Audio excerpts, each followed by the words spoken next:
la première partie, je vais vous montrer comment on peut faire ça sur le serveur local. Et dans la deuxième partie, je vous montrerai comment le même travail peut être fait sur le serveur distant, sur Always Data. Alors, on va commencer par lancer le serveur. Alors ici, j'ai installé la version 17. Alors, c'est une occasion pour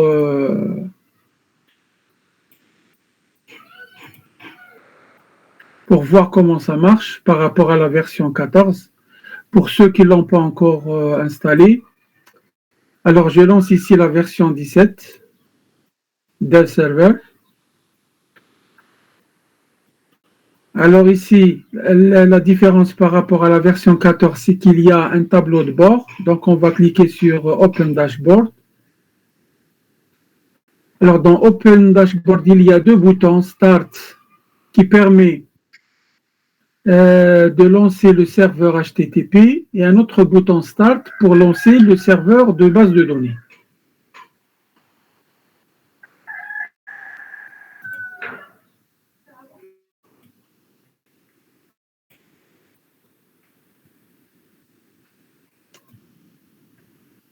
Alors, une fois que vous avez ouvert le dashboard, donc il va être ouvert sur le navigateur.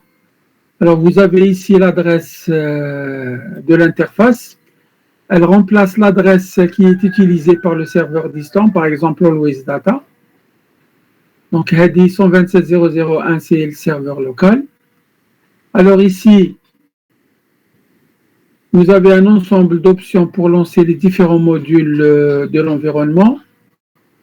Je vous conseille de jeter un coup d'œil un petit peu sur toutes ces parties-là parce qu'elles aident énormément à réaliser le travail, donc la réalisation d'un site dynamique. Alors, ce qui nous intéresse aujourd'hui, c'est la partie module. Alors, MySQL Administration, PHP MyAdmin.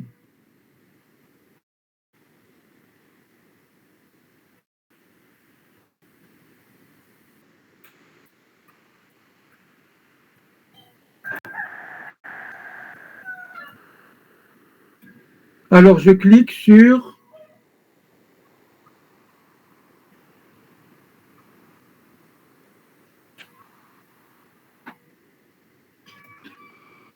alors, il faut s'assurer que les deux serveurs sont lancés, bien sûr. Sinon, vous n'aurez pas la possibilité d'accéder à l'interface de l'administration de la base de données.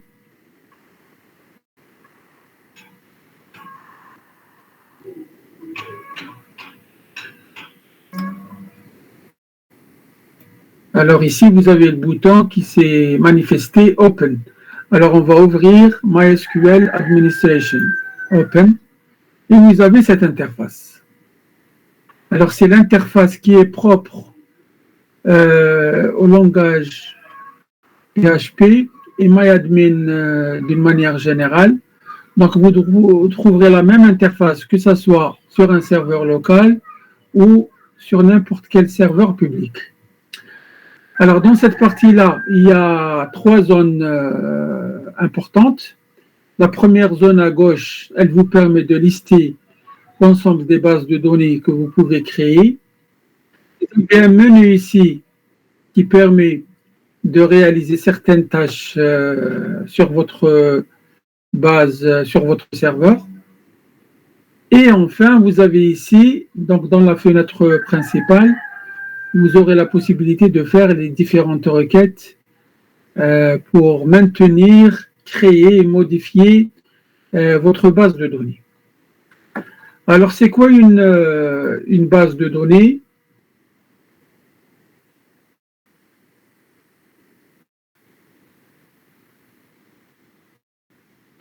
Une base de données, c'est un ensemble de tables. Donc, c'est un ensemble d'objets. Donc, nous avons vu le dernier cours, le modèle entité-association. Alors, quand on regarde tous les objets que nous avons créés, Donc, ça permet de voir pour chaque objet l'ensemble des relations, l'ensemble des attributs et l'ensemble des méthodes qui peuvent être implémentées et utilisées. Donc, de même, chaque objet peut être transformé non pas en un script et un objet de type classe, mais en une table qu'on appelle une relation dans une base de données. Alors, lorsqu'on commence, nous avons donc ici l'adresse du serveur sur lequel vous êtes en train de travailler et vous avez l'ensemble des options pour créer et maintenir votre base de données. Donc, la première étape à faire, d'abord, c'est créer le modèle, c'est-à-dire créer la base de données. Donc, soit je le fais à partir de là, donc je clique ici, base de données, et je donne ici le nom de la base de données, c'est le nom du modèle entité association, si vous voulez, ou bien je le fais ici à partir du panneau de gauche. D'accord ?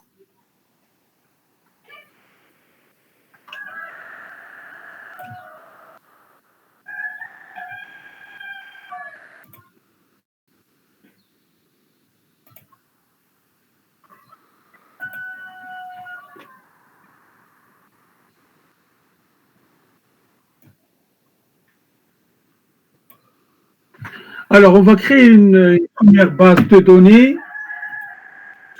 Bon, à partir de maintenant, je ne vais accepter personne. Hein. C'est comme la possibilité d'accepter tous les étudiants. Ah, vous pouvez ou là, je dois à chaque fois m'interrompre.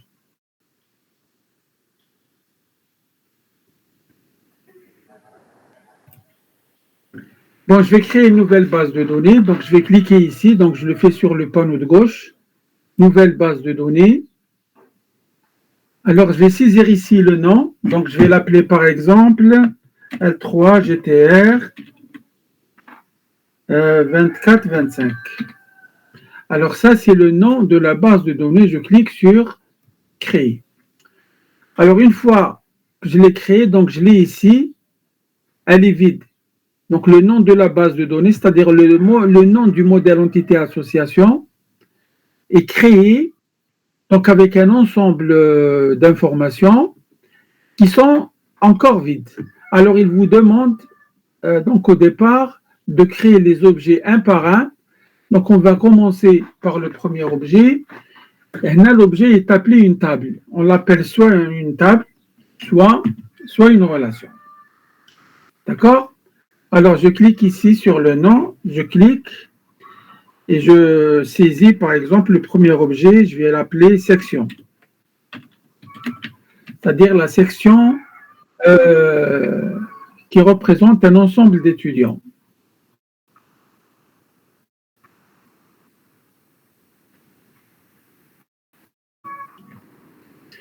Alors ici, on vous demande de donner l'ensemble, le nombre d'attributs qu'on appelle le nombre de colonnes. Alors une section va définir le code de la section, le nom de la section et la spécialité par exemple. Donc pour cela, donc, nous aurons besoin de 3 attributs. Donc on va mettre à jour le champ, donc on va mettre 3 attributs et on clique sur exécuter pour créer l'objet. Alors l'objet ici, donc il vous demande de donner le premier attribut. Donc on a le code section, code sec. Alors le code section, ici dans une relation, il faut lui donner le type de la donnée. Donc vous avez ici plusieurs types. Vous avez le type integer, varchar, text, date, etc. Avec des options pour cela. Alors, code section, étant donné que c'est un champ qui représente une codification qui ne nécessite pas de calcul, donc il est préférable de mettre varchar. Et on va dire que le code section, étant donné que je peux pas avoir plus de 9 sections dans une filière, donc je vais mettre un seul caractère. Donc un seul caractère suffit pour représenter la section. Alors, je passe au deuxième attribut. Le deuxième attribut, c'est le nom de la section. Donc, je vais mettre le nom de la section, nom sec. C'est une variable caractère. Et je vais mettre, par exemple, 20 caractères, 20 octets. Ensuite, je mets ici la spécialité. Donc, l'attribut spécialité, kiff, je vais mettre une chaîne de caractères et je vais mettre, par exemple, pour GTR, donc 10 caractères normalement devraient suffire. D'accord? Donc, j'ai ici uniquement la définition des propriétés. Donc, j'ai 3 propriétés pour l'objet section, pour la relation section, et l'une de ces propriétés doit être un identifiant. C'est-à-dire que chaque enregistrement, c'est-à-dire chaque occurrence de la classe section, de la relation section, doit spécifier une section bien déterminée.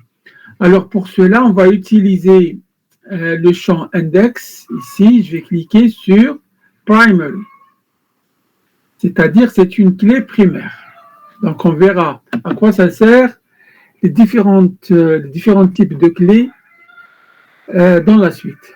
Donc ici, le code section, c'est un attribut de la table ou de l'objet section. Et ce code-là, c'est une valeur unique qui permet de désigner chaque section d'une manière explicite. D'accord? Alors, il y a d'autres propriétés sur lesquelles on peut jouer, mais on verra ça dans les prochains exemples. D'accord? Donc, pour commencer, on va se suffire avec ça. Donc, on a créé le premier objet, donc on va le valider. Alors, pour le valider, on va cliquer ici sur le bouton « Enregistrer ».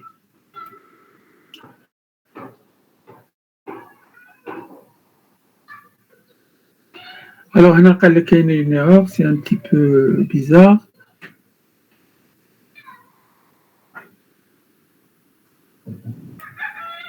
Donc, on va ignorer cette erreur pour le moment. Alors, on voit que la table, c'est-à-dire que l'objet, il a été créé d'une manière correcte.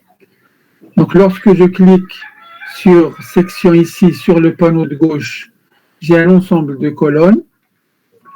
Alors, les colonnes Hadouma, ça permet de me donner l'ensemble des attributs qui ont été définis pour cet objet, pour cette classe ou pour cet objet, ou pour cette table. D'accord? Ou cette relation.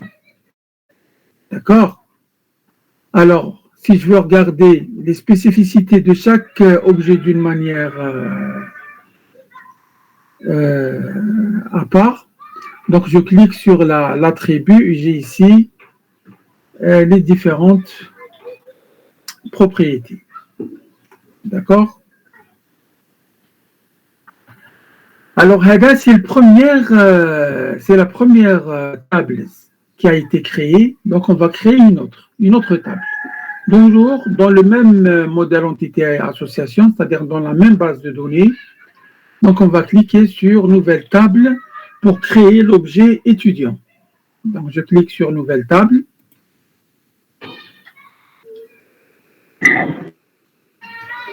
Alors, pour l'objet étudiant, on va mettre le nom ici.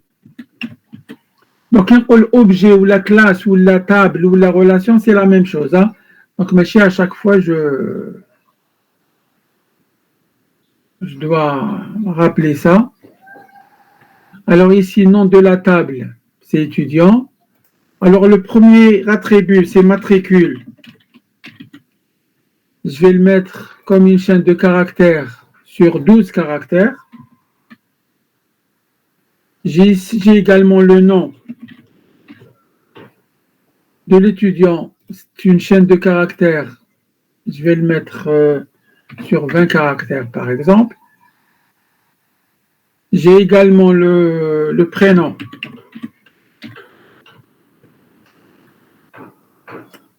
C'est une chaîne de caractères également. Je vais le mettre sur 20 octets. Et enfin, je vais spécifier le nom de la table, le nom de la section dans laquelle cet étudiant appartient. Alors, je vais mettre section.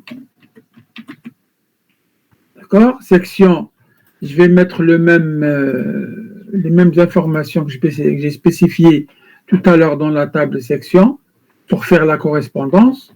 Donc, je vais mettre ici un seul caractère. Donc, une section, elle peut être désignée par un seul caractère. Alors, si je veux par exemple ajouter, je vais d'abord sauvegarder la table. Je clique sur enregistrer. Alors, automatiquement, j'ai la table qui est créée ici. Donc, j'ai deux tables, c'est-à-dire deux objets dans la base de données L3GTR 2425.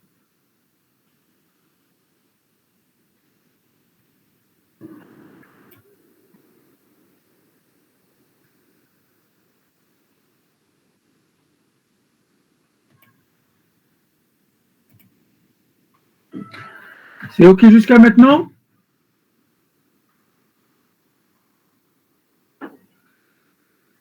Oui, monsieur.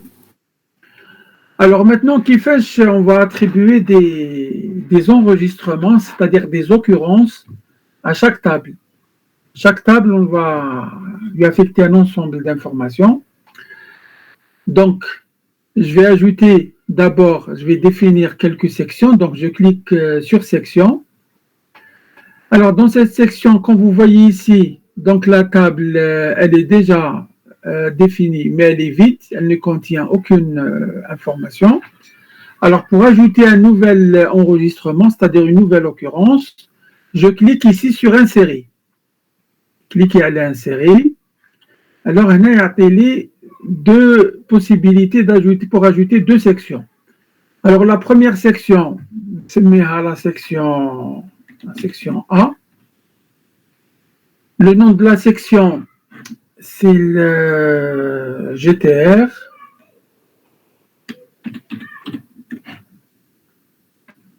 GTR L3 plutôt. On a la spécialité de GTR. D'accord? Je vais ajouter une deuxième section. C'est la section B. Donc, les valeurs. Je fais la partie valeurs. Je fais des fonctions.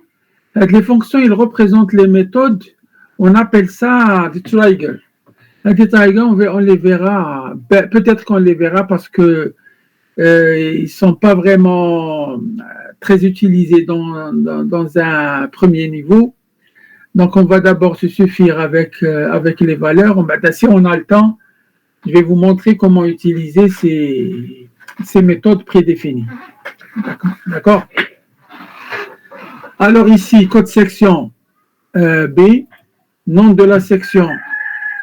Ici, par exemple, troisième panel et nom, j'ai un petit peu le nom, qu'est-ce qu'on va mettre?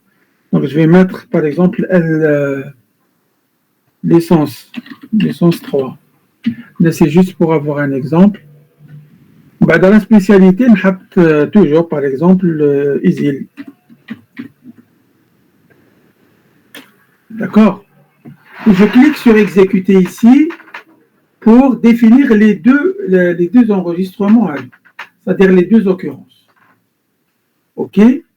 Donc ici, qu'est-ce qu'on voit ici?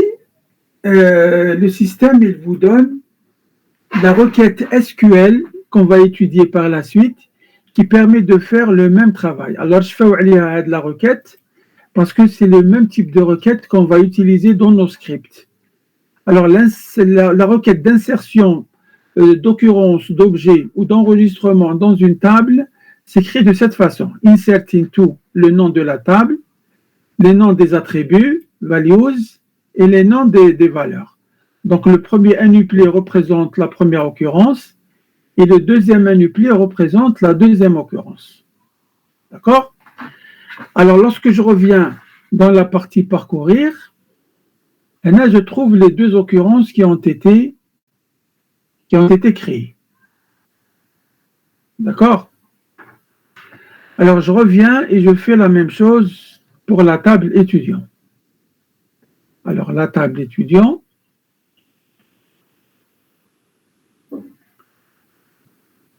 Donc, lorsque je clique sur parcourir, je regarde, je trouve la définition de l'objet de la table, mais elle est vide, c'est-à-dire elle ne contient aucune occurrence, aucun enregistrement.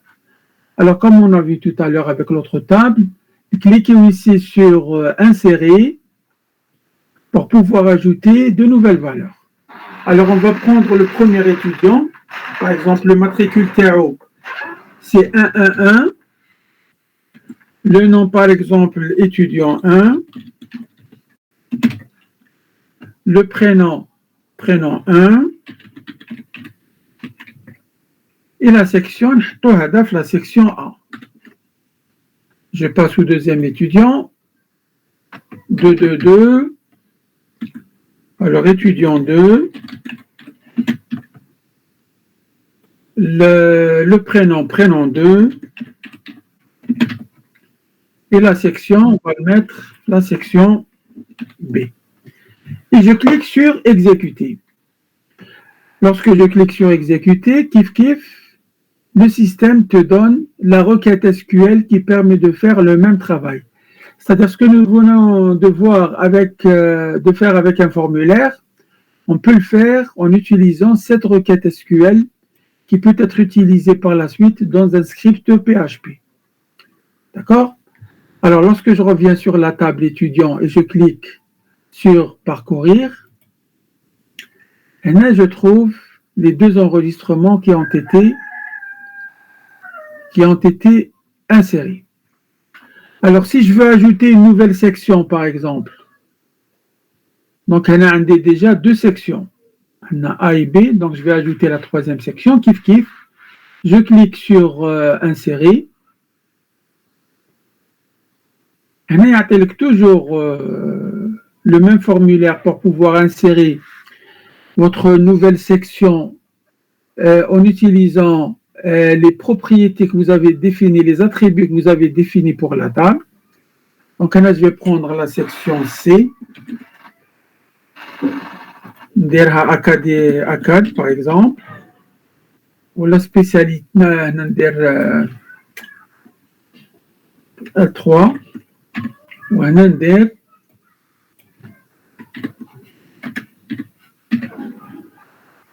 toujours GTR. Pardon, ندير ACAD. C'est juste un exemple. Hein? Et je clique sur exécuter. Là, je n'ai pas besoin d'ajouter un autre enregistrement. D'ailleurs, la case à cocher ignorer permet d'ignorer ce formulaire. Donc, je clique sur le premier exécuter. Donc, la requête SQL qui permet de faire le travail. Et lorsque je clique sur la partie sur parcourir, je trouve la troisième section qui est définie dans la table. D'accord? Alors, on a remarqué une différence dans l'affichage de la table section. Donc ici, pour chaque enregistrement, vous avez des options pour éditer, copier, supprimer l'enregistrement. Lorsque je clique sur étudiant, d'après vous, pourquoi qu'il y a de la différence à dire? Qu'est-ce que nous avons fait pour la section et nous ne l'avons pas fait pour l'étudiant? Est-ce qu'on a de la réponse?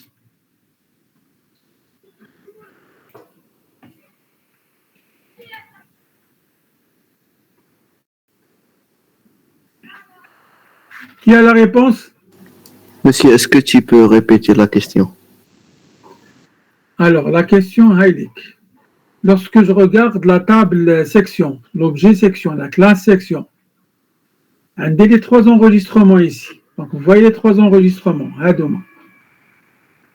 Oui. Alors, à gauche de ces sections, il y a des menus, il y a des liens.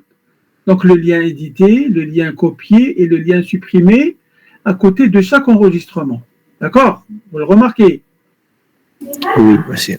Alors, lorsqu'on clique sur étudiant, ما كاش les enregistrements, mais à gauche, ما كاش les options. وعلاش?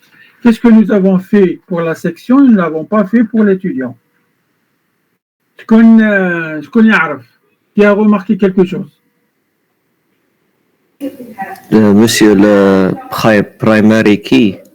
Exactement. Alors, pour la table section, nous avons défini une clé pour les enregistrements. Nous avons considéré le code section est une clé, c'est-à-dire elle permet de spécifier d'une manière explicite chaque enregistrement. D'accord? Alors, lorsque vous regardez la structure, on clique sur structure, avec la structure de la table section, lorsque vous regardez en bas, donc ici, comme la partie index. La partie index, comme la ligne qui permet de spécifier le code section comme une clé. On appelle ça une clé pour la table. Avec cette clé-là, ça nous permet de manipuler chaque occurrence, chaque enregistrement d'une manière séparée, d'une manière explicite. D'accord?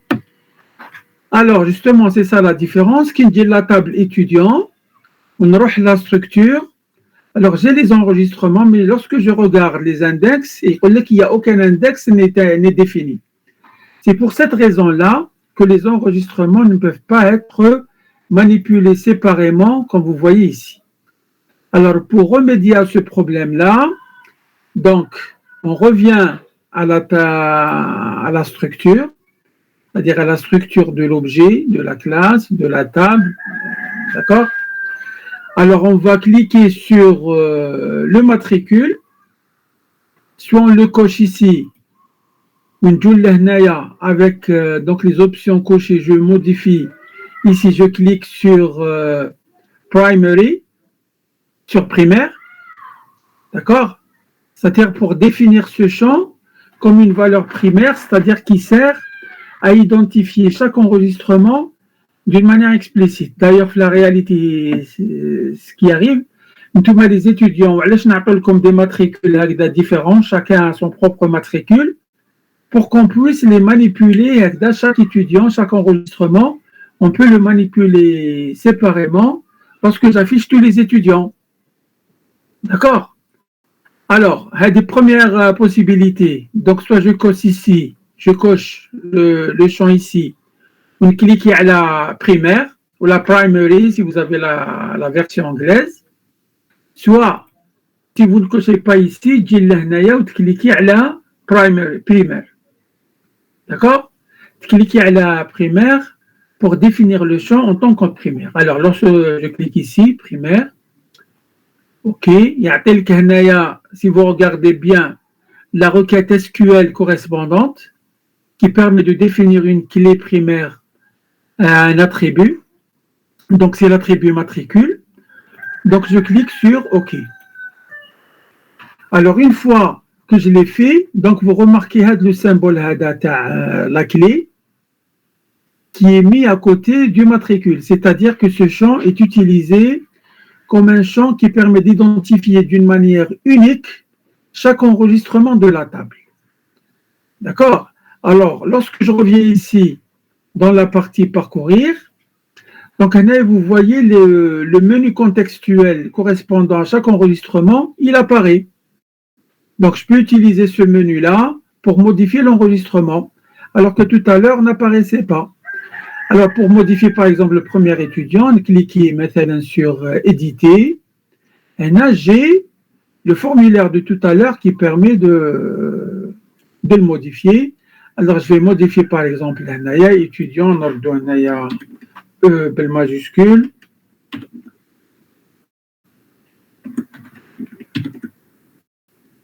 Ou le prénom kif kif, نديرو en majuscule.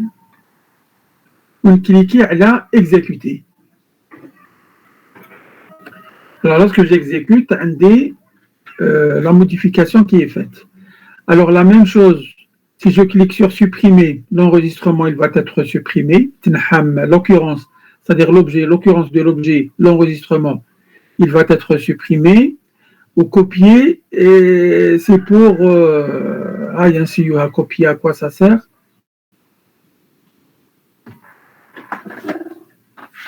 Donc, là, j'ai perdu l'affichage.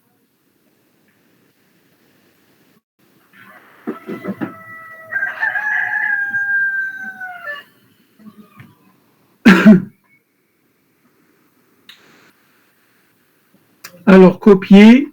C'est un nouvel enregistrement. Donc, j'ajoute par exemple ici une nouvelle clé. Zidane 0 par exemple, ou 0.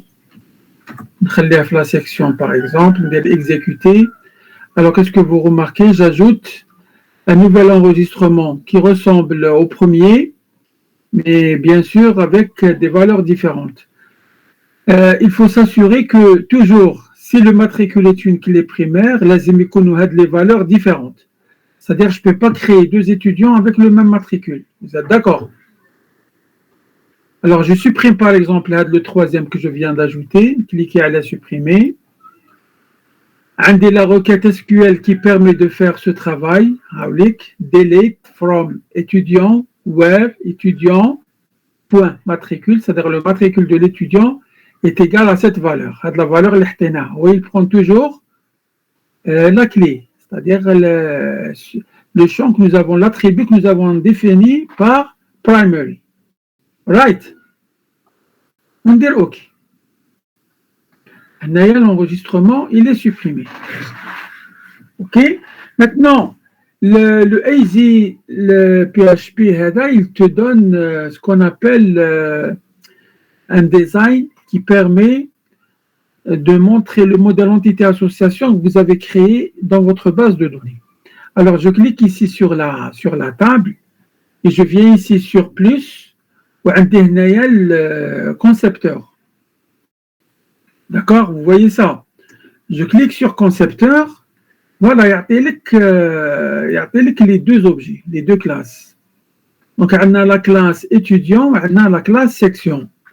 Alors, il te spécifie uniquement les attributs, c'est-à-dire que les méthodes, mais voilà, parce que la partie n'est pas performante, qui m'a par exemple le WinDev ou là, le WinDev, il a à peu près la même chose, donc il présente les classes et les tables de la même façon, donc il présente en même temps les attributs et les méthodes.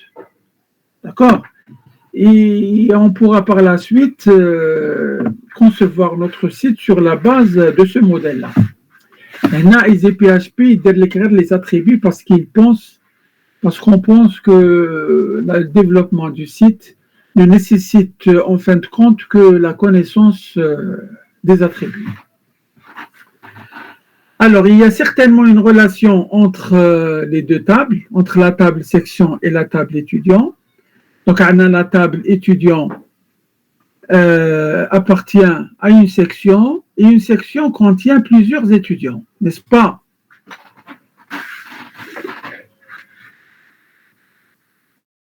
Vous êtes là ou là? Oui, monsieur. D'accord. Alors, qu'il y a ici des outils qui permettent de mettre en place votre modèle.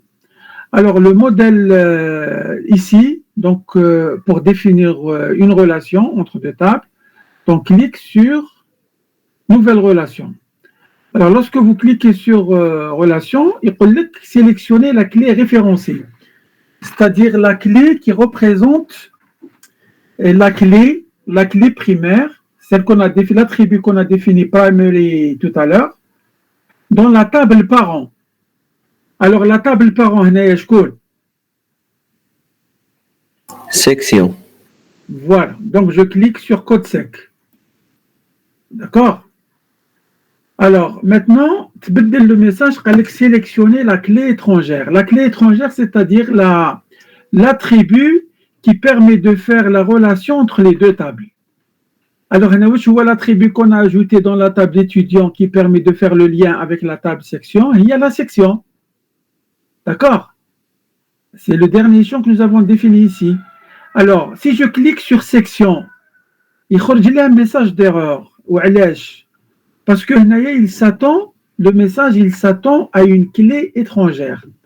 La section, nous ne l'avons pas encore définie comme une clé étrangère. Donc, le cas cliquer ici à la section, donc, pour les nouvelles relations, dire le OK, يا ربي ودارها بلا ما نديفينيها comme une clé étrangère. C'est une جديدة هذه. Parce que d'habitude, il nous refuse ce type de relation. حتى وين définir le champ هدايا comme une clé étrangère. Bon, il l'a fait. Allahumma barik. D'accord? Vous avez compris. Donc, on a une relation de type parent-enfant. Donc, on a la section. On a قلبنا les deux tables مقبلة كانوا هكذا. Donc, on a la section maintenant, on a l'étudiant maintenant. Alors ici, vous avez la section qui est la table parent, code sec. On a la table enfant, la table étudiant. Donc, vous remarquez la relation ici. Donc, le côté parent, donc, on a un point. Le côté enfant, on a une ramification de trois branches. C'est-à-dire qu'il y en a plusieurs. C'est-à-dire un enregistrement de la table section lui correspond plusieurs enregistrements de la table étudiant. D'accord? C'est OK jusqu'à maintenant. Donc, nous maintenant à la base de données. On va définir une nouvelle table, c'est filière. Alors, la table filière, c'est une table parent par rapport à la table section. D'accord? Alors, je viens ici, une nouvelle table. Alors, la table, je vais l'appeler filière. Le premier champ, le premier attribut, le code filière, code fil. Une chaîne de caractères sur deux caractères, par exemple. Le nom de la filière.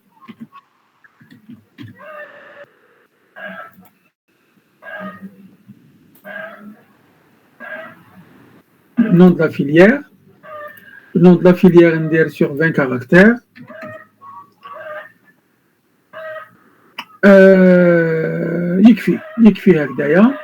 Alors, je vais définir le code filière comme une clé primaire. Donc, primary key. Exécuter. D'accord? Et je clique sur. Je peux laisser les deux champs Hadouma vides non utilisés ou cliquer à enregistrer. Donc, le système va prendre en considération uniquement les deux champs. Donc, on a les deux filières qui viennent le parcourir. Donc, la table, elle est toujours vide. Je vais ajouter des enregistrements. Donc, la première filière, on dira 01. On se met à filière 1, par exemple. On dit une deuxième filière, 02. On se met à filière 2. On dit exécuter. Avec la requête SQL, quand tu reviens sur parcourir, avec les deux filières. Maintenant, lorsque je reviens sur la base de données, donc cliquez à la base de données, cliquez à le plus pour avoir la suite du menu ou cliquez à la concepteur. Alors ici, j'ai la nouvelle table filière qui est ajoutée. Alors, je vais définir une relation entre la table filière et la table section. Donc, cliquez là. Sélectionnez la clé référencée, c'est code filière, ou cliquez sur la clé étrangère, donc on a spécialité. Spécialité, elle est désignée à la filière. Donc, cliquez à la filière. OK. D'accord? Alors, qu'est-ce que vous avez remarqué ici?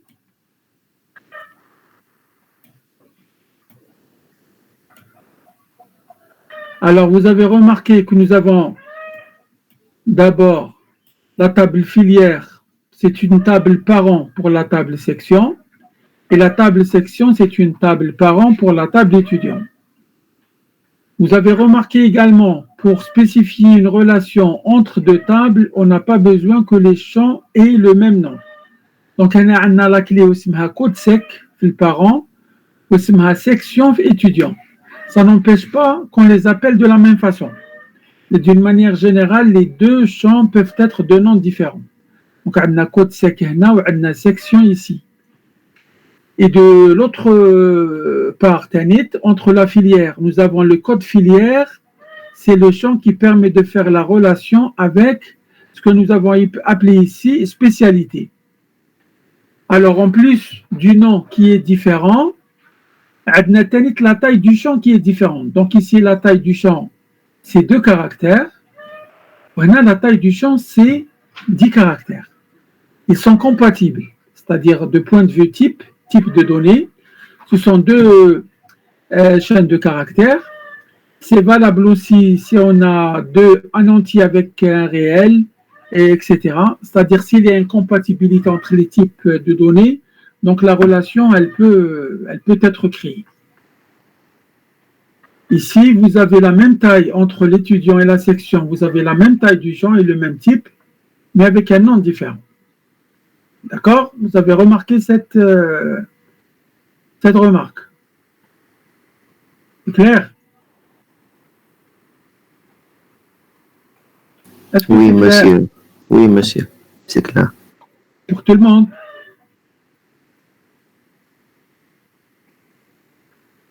Alors, ici, donc, si je reviens au serveur et à télé, c'est-à-dire les informations concernant le serveur. Alors, regardez ici sur la partie droite, vous avez les informations concernant votre serveur. On a cliqué sur le serveur, hein, d'accord? C'est-à-dire le serveur qui contient toutes les bases de données.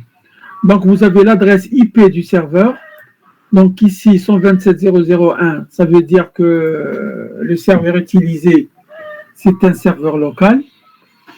Et le type d'accès au serveur, c'est via TCP/IP. D'accord? Le type du serveur MySQL, parce qu'il peut être autre chose, on verra après quand on va aborder le Always Data. Donc, on a plusieurs types de serveurs. Donc, le type de serveur qu'on utilise ici, d'ailleurs, c'est celui qu'on va utiliser cette année.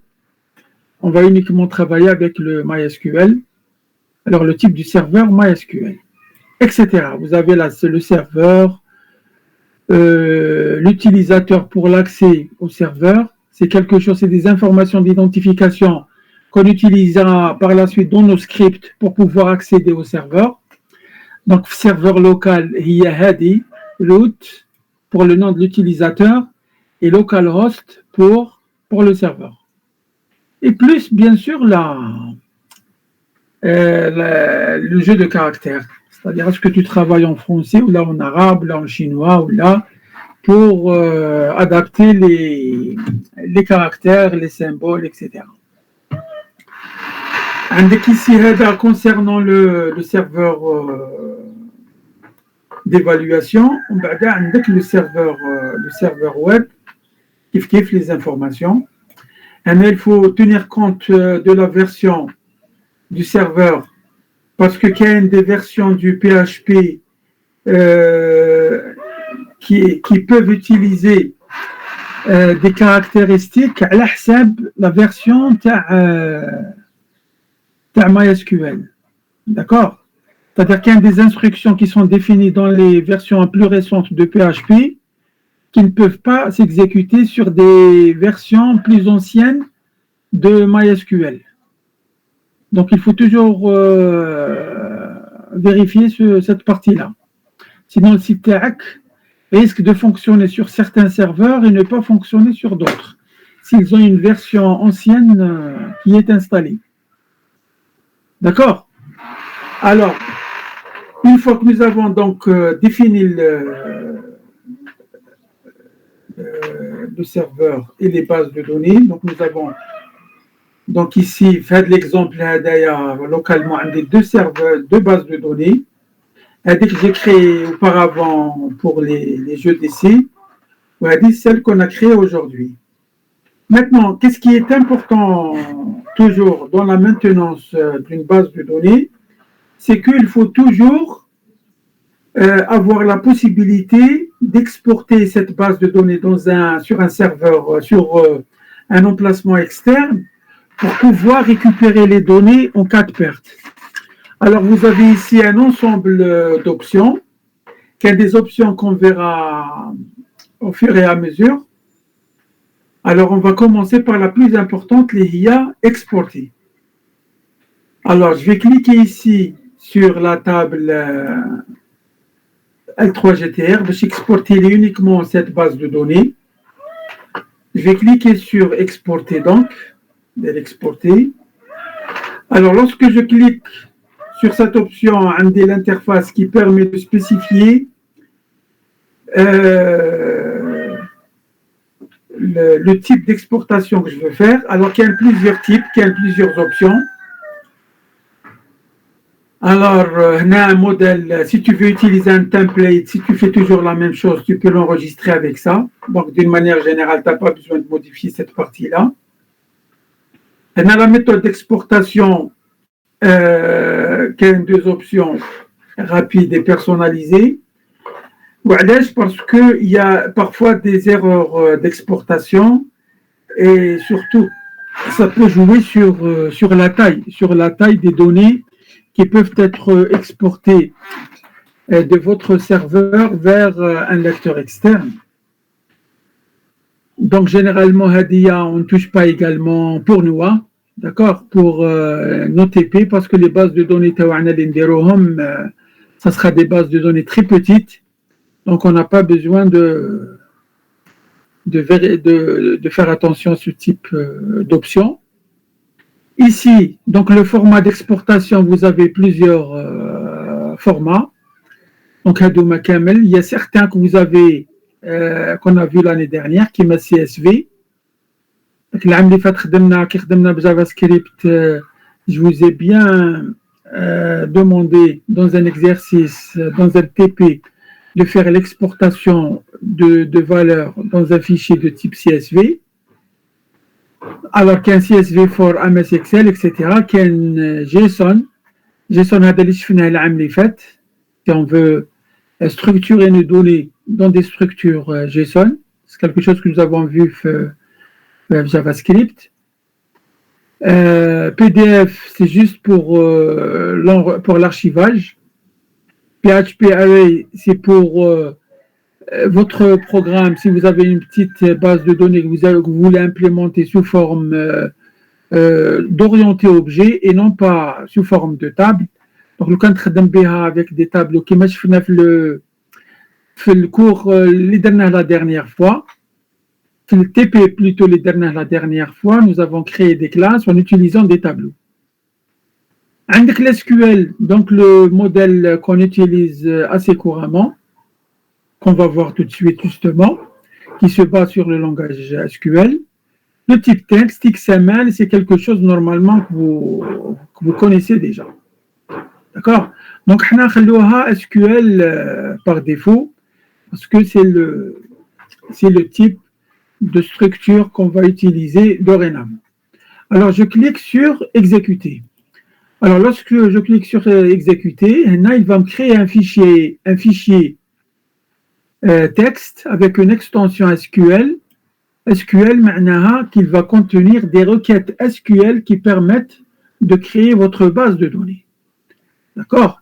Alors, je vais l'enregistrer ici dans le bureau avec le nom qu'il me propose, ou là, je peux le changer, et enregistrer.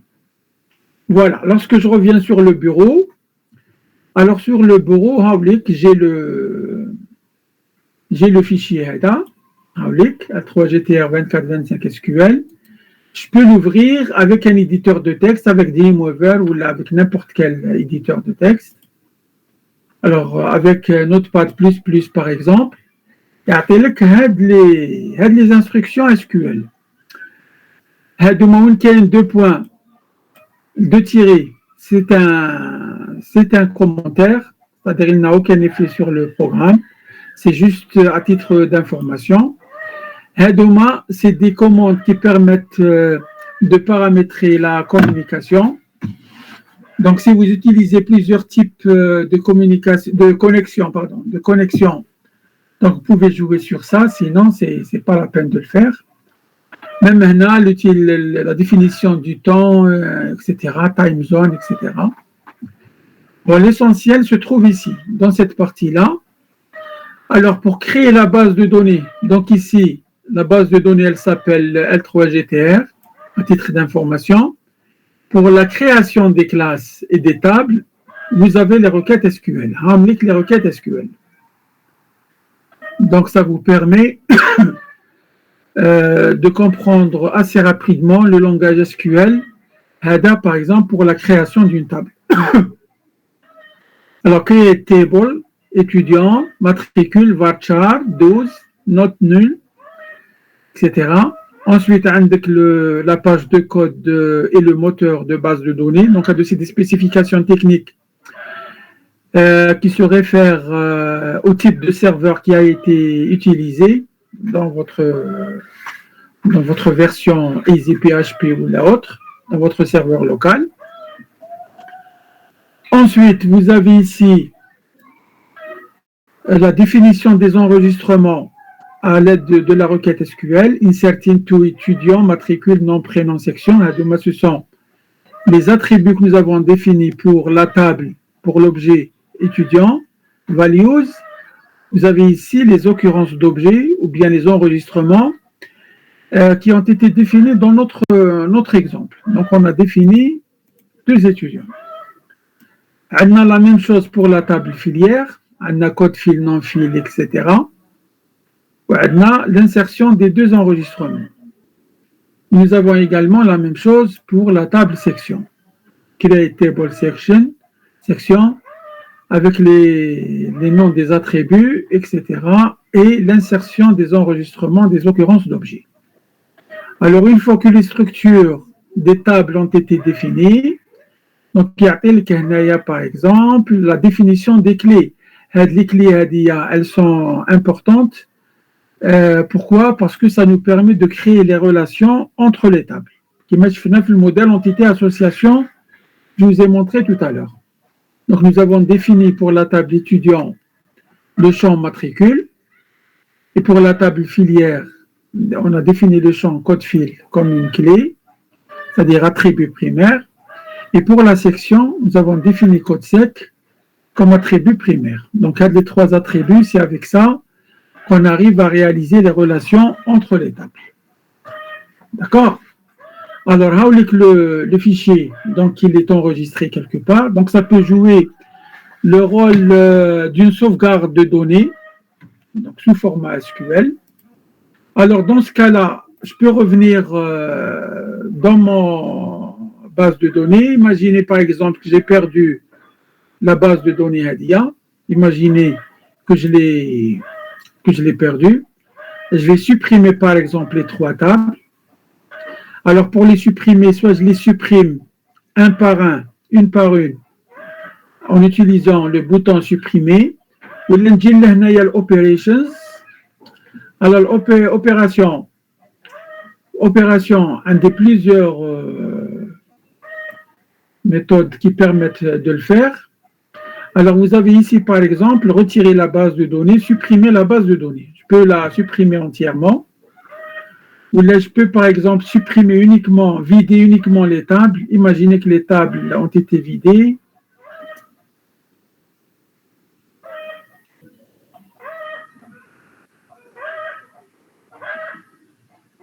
Alors, quand normalement l'option de suppression, donc, faire la version. Donc, c'est pour renommer la base de données. On a pour retirer la base de données, on a copier la base de données. Je vois qu'il y a uniquement les opérations qui concernent la base de données. Donc, ils ont certainement transféré ça au niveau des tables. Donc, des opérations pour la table. Voilà. Donc, on a ordonné la table. C'est pour le tri de la table. Si je veux la trier, par exemple, par matricule ou là par nom, etc. Et là, si je veux déplacer la table vers une autre base de données, je peux renommer la table. D'accord. Je peux copier la table. Et je peux supprimer les données de la table. Les données ou la table. Donc, on va supprimer complètement, supprimer la table. Donc, on est l'étudiant, on va vider la table. On va la vider. OK. Et là, pour l'étudiant, on va le vider. Pour la filière, on supprime, on va la supprimer. Ah, il est qu'il drop. Lorsque vous remarquez ici, donc vous n'avez plus la table filière. Et pour la section, kif, on va la supprimer également. Drop. OK. Donc, pour à la table étudiant, lorsque je clique dessus, elle est vide parce que j'ai vidé les enregistrements. Et les autres tables ont été carrément supprimées. Alors, si je veux récupérer les données, donc on a une autre option, c'est importer. Alors, on a importé, je vais lui spécifier le fichier dans lequel j'ai fait l'exportation tout à l'heure. Donc, je clique sur parcourir, نروح للبيرو ونحوس على le fichier هذاك هاوليك L3GTR2425.SQL, je clique dessus. Donc, il est spécifié ici. Donc, il faut faire attention, la taille maximale, c'est 2 mégas. C'est-à-dire que tu ne peux pas importer un fichier dont la taille dépasse 2 mégas. Donc, c'est une contrainte à prendre en considération. Alors, le format de ce fichier, c'est le format de tout à l'heure. Donc, c'est le format SQL. Comme tout à l'heure, vous avez les autres options. L'importation. Mais ici, puisque vous avez utilisé l'SQL dans l'exportation, donc il faut garder la même option. Comme d'autres options, lorsque la table est assez grande, où là il y a beaucoup de relations entre les tables, etc., qui mènent à activer la vérification des clés étrangères et tout. Donc, vous l'utiliserez avec l'expérience, c'est-à-dire à force d'utiliser. Donc, des problèmes avec des particuliers vont subvenir. Quitte que tu peux traitement, Inch'Allah, parce que les exercices qu'on va faire ne vont pas y aller jusque-là. Alors, si jamais vous avez des problèmes, vous pouvez les résoudre avec cet ensemble d'options. Alors, donc, je vais récupérer le contenu du fichier SQL, donc cliquez à exécuter. Alors, il y a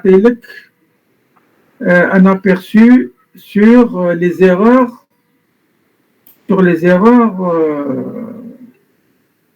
qui peuvent apparaître. Par exemple, avec la table étudiant, elle existe déjà, donc il l'a pas créé une nouvelle fois. Alors on va actualiser ici.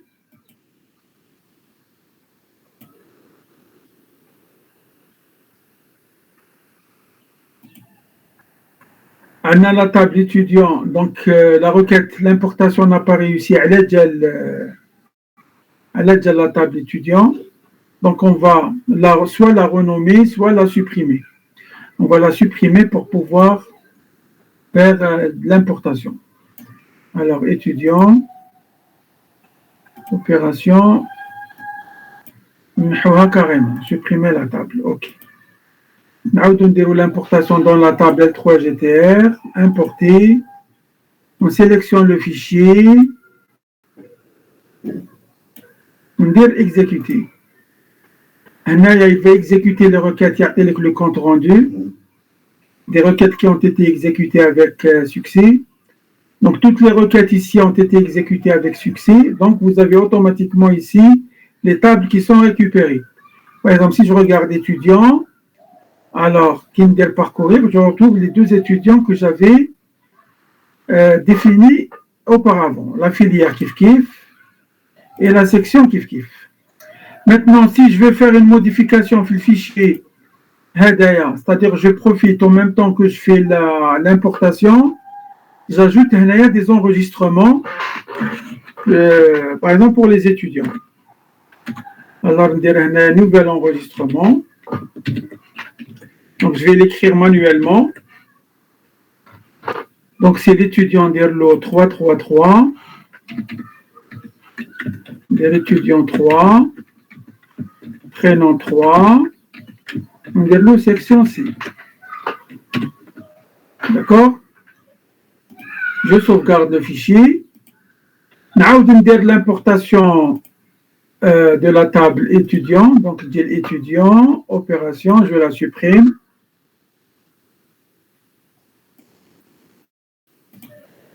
L'importation. Je sélectionne toujours le même fichier avec SQL que j'ai modifié. On dit exécuter. Donc, il va exécuter la première table. Il va récupérer la première table étudiant. Il va se planter sur la deuxième parce qu'elle existe déjà. Donc, le programme d'importation ici, une fois qu'il trouve une erreur, il arrête son exécution. Alors, lorsque je regarde ici étudiant, donc je vois qu'il a ajouté l'étudiant que j'ai ajouté dans le script.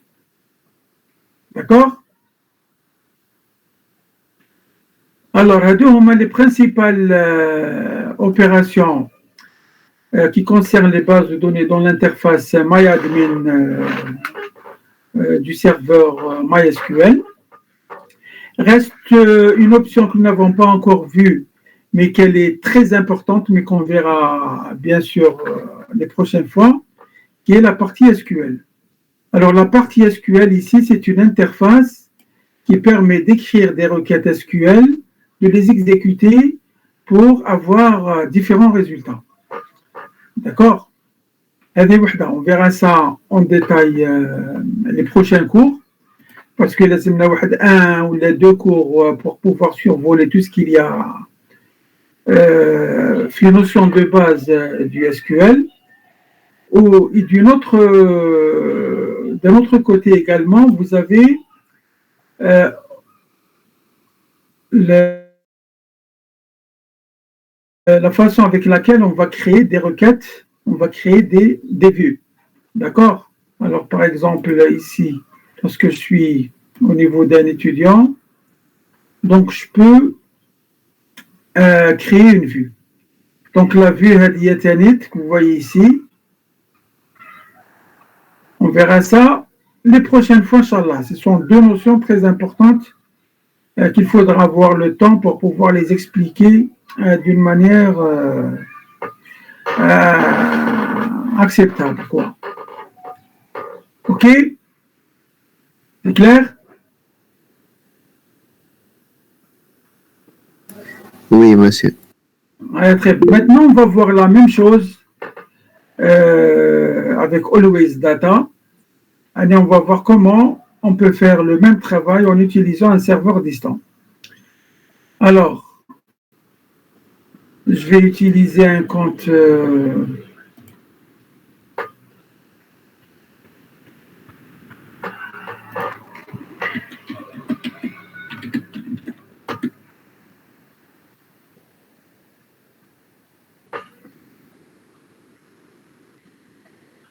alors Always Data.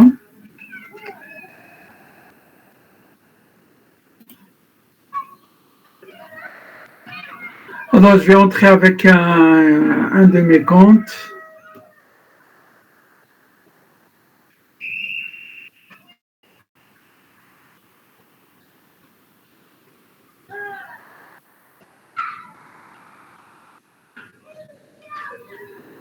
Alors, j'espère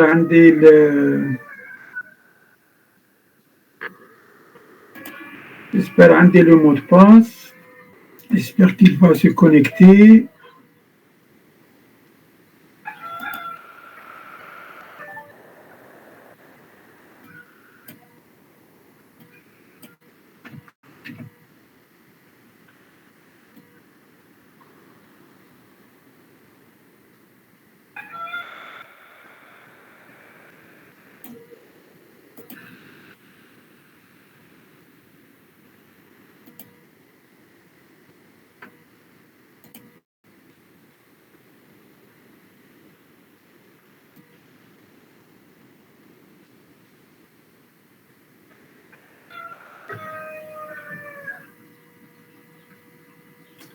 بالكم انا ما نحفظش j'arrive pas à نحفظ les mots de passe. Bon, هذا normalement يدخل. Voilà. Par exemple, هذايا c'est un compte que j'ai créé en Always Data. Donc vous avez toujours l'interface, alors le web, le site, etc. Alors lorsque vous descendez plus bas, donc vous avez ici base de données. Alors, la base de données, vous avez plusieurs types de bases de données. Donc, MySQL, avec celui qu'on va travailler, donc ça nécessite un serveur MySQL, comme je l'ai expliqué tout à l'heure avec le serveur local. On peut utiliser le PostgreSQL. Normalement, je sais qu'il y a des filières qui fait le type de serveur parce que Python utilise ce type de base de données, je crois, d'une manière prédéfinie. Quel MongoDB, CouchDB, Rabbit, MQ. Tout ça, ce sont des modèles de base de données. Mais bien sûr, les plus utilisés, c'est MySQL. D'accord? Alors, lorsque vous cliquez sur MySQL, alors MySQL, on a la définition des bases de données. Alors, contrairement au serveur local, qui n'a le serveur local, tu peux créer autant de bases de données que tu veux. La seule limite que tu as, c'est la taille de votre disque dur. D'accord? Il n'y a pas de limitation. Mais Always Data, étant donné que c'est un compte gratuit, donc il vous permet de créer uniquement 2 bases de données, pas plus. Donc, il y a une première base de données, donc le nom du compte tiré 8, le nom que vous voulez utiliser. Par exemple, un adepte BDD. Je vais créer une nouvelle base de données. Donc, étant donné que je peux créer 2 bases de données différentes, alors il y a toujours le préfixe. Il dit que le nom doit impérativement commencer par le nom de l'utilisateur. Ce qu'on a dit à la dernière minute. Allah.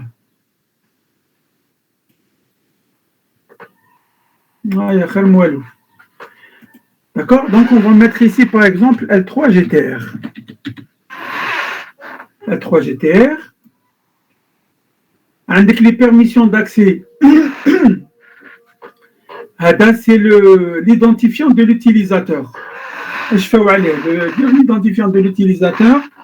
Soit vous utilisez cet identifiant, d'accord? Soit vous utilisez un nouvel identifiant que vous pouvez créer par la suite. Donc, regardez pour le moment, on lui spécifie les droits, tous les droits, en lecture seule, ou il n'a aucun droit. C'est-à-dire il a juste la définition de l'utilisateur. Et une validation, valider. Donc, là, j'ai créé la table, la base de données, pardon. Je peux venir au niveau des utilisateurs. Alors, les utilisateurs, il y a l'utilisateur qui a été défini par défaut. Je peux ajouter un nouvel utilisateur que je peux utiliser dans ma programmation. Dire ajouter un utilisateur.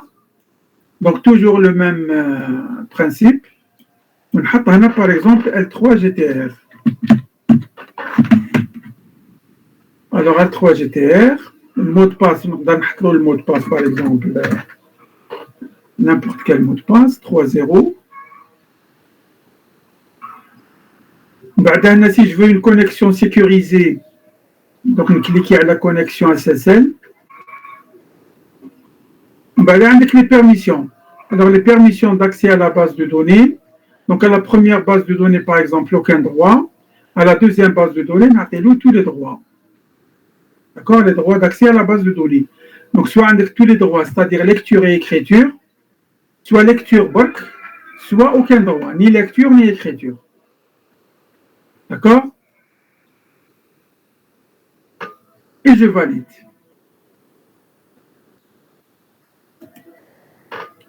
Donc, on a un deuxième utilisateur. Donc, lorsque je reviens à la base de données,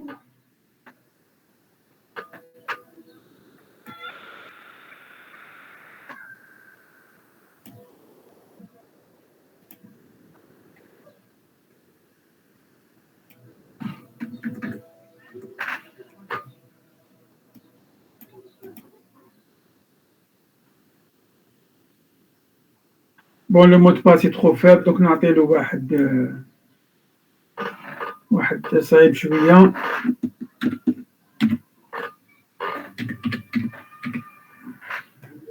Voilà. Oh. Bon, المهم, une fois que nous avons défini le mot de passe, parce que l'utilisateur, je vais le supprimer par MySQL, donc à la base de données. Donc ici, regardez, j'ai donc ma deuxième, la base de données à laquelle je peux accéder avec l'utilisateur. D'accord? Alors pour cela, comme l'option ici, PHP-MyAdmin. Lorsque je clique sur ça, donc il va me demander l'identifiant de l'utilisateur, donc 1700, 170, 530. Et le mot de passe, je ne me souviens plus. Donc ça doit être celui-là. Non, c'est là.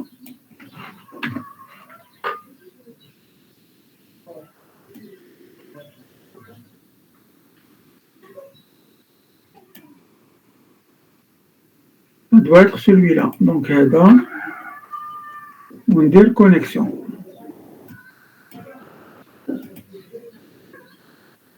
Voilà. Alors, une fois que j'ai défini mes bases de données, ma base de données, donc je rentre dans PHP-MyAdmin. Maintenant, je suis au niveau du serveur distant. Donc, le PHP-MyAdmin de Always Data. Remarquez bien l'adresse ici. Donc, là, vous avez les deux bases de données. Donc, avec la deuxième base de données que j'avais créée tout à l'heure, lorsque je clique sur le plus, je vois que la base de données ID, elle est vide. Alors, je vais faire comme tout à l'heure. Je vais importer les tables que j'ai définies dans la base locale, puisque j'ai sauvegardé le fichier sur le bureau. Donc, je vais importer. Donc, un petit peu, bien sûr, une petite différence par rapport à la présentation des interfaces. Je sélectionne le fichier SQL que j'avais défini tout à l'heure. Voilà. Donc, kiff, la taille, la limite, c'est 1 méga. Donc, serveur local 2 mégas. Il y a 1 méga, pas plus. Avec une limitation d'importation de 1 méga. Donc, le fichier la taille ne doit pas dépasser 1 méga. Voilà, vous avez des options d'importation. Le format SQL que j'avais choisi, ou un des formats. Et je clique sur Import. Alors, Import has been successfully finished. Donc, il y a eu 25 queries exécutées. C'est-à-dire, qu'est-ce qu'il y avait dans le fichier SQL? Il y a quand même une erreur ici. Donc, avec nos database selected, c'est-à-dire il faut d'abord sélectionner la base de données. L3GTR, on dit import. Voilà, j'ai oublié de la sélectionner. On a les opérations. Import.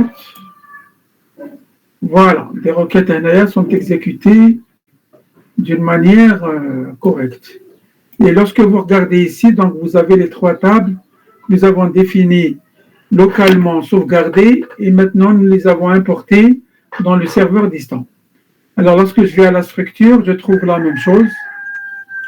Donc étudiant, si je veux faire la structure de la table, je trouve la même interface, je peux ajouter, modifier, etc. Et lorsque je viens, par exemple, dans le menu ici, contextuel, donc designer, alors designer, j'ai les trois tables qui ont été définies. Donc, il y a un qui ne va pas nous laisser des relations parce que nous n'avons pas défini les clés étrangères. On va voir. Ah.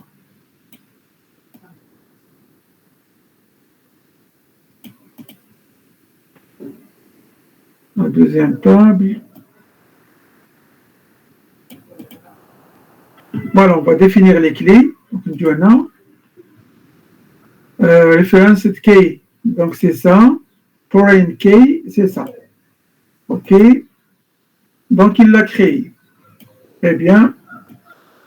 Je vais redéplacer les tables.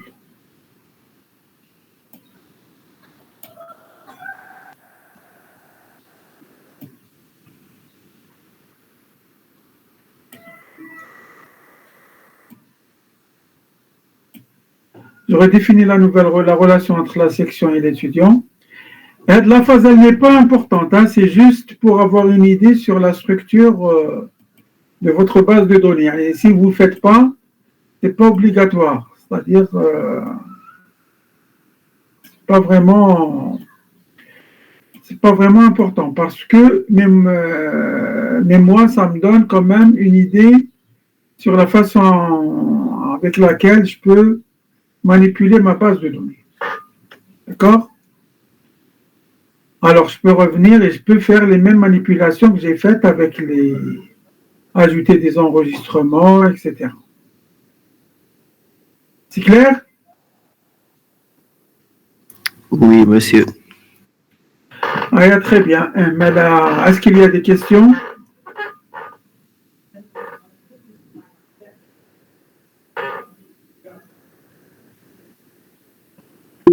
Bon, s'il n'y a pas de questions, alors, le mot de la fin, c'est que la chose la plus importante que nous avons faite maintenant, c'est de voir comment gérer l'interface PHP-MyAdmin.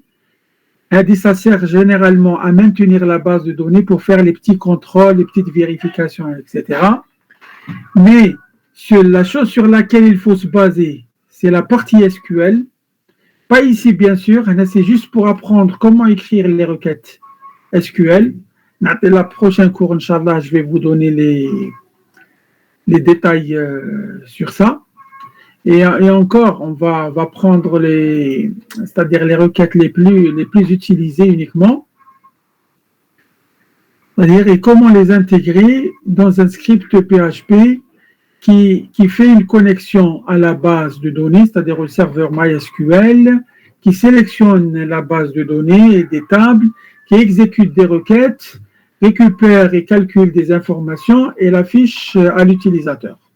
Donc, c'est l'objectif TANA dans le temps qui nous reste, dans la première partie, bien sûr, parce qu'il y a d'autres choses également qu'on verra, Inch'Allah, par la suite. Alors, Hadia, ça nous permettra de concevoir un site web dynamique qui utilise une base de données qui est hébergée dans un serveur distant. OK?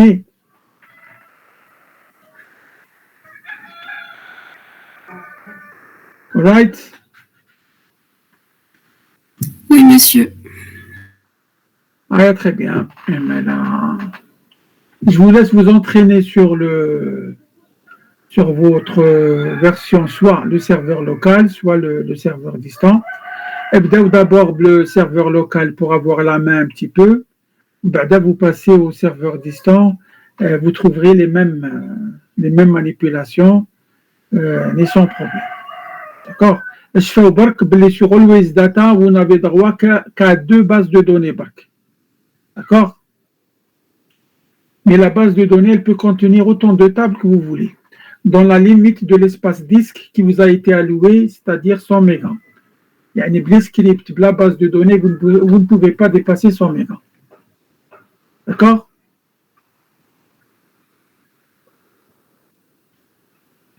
Pas de questions? Monsieur, Oui? quand vas-tu poster le TP2? Quel affiché Holcom? Mais ça, je ne l'ai pas encore. On a comme une idée sur le TP2.